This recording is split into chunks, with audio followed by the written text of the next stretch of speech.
نبی کریم صلی اللہ علیہ وسلم کا فرمان مبارک ہے، آپ نے فرمایا خصلتان لا يحافظ عليهما عبد مسلم الا دخل الجنہ، دو نیک خصلتیں ایسی ہیں کہ جو بھی مسلمان بندہ ان کو اپناتا ہے وہ جنت میں داخل ہو جاتا ہے۔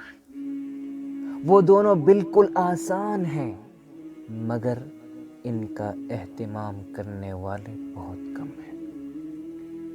ان میں سے پہلی خصلت یہ ہے کہ بندہ پانچوں نمازوں کے بعد 10 بار سبحان اللہ، 10 بار الحمدللہ اور 10 بار اللہ اکبر کہہ لے۔ ہر فرض میں 30 کلمات ہوئے، اگر پانچوں نمازوں کے بعد پڑھے تو 150 کلمات بندے کی زبان سے عطا ہوئے۔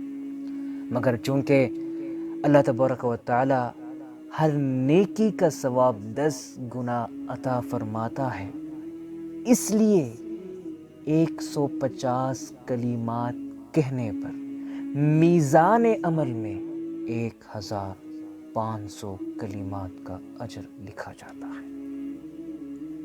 اللہ اکبر۔ اور واضح ہو کہ دوسری خصلت کا تعلق سونے کے وقت سے ہے۔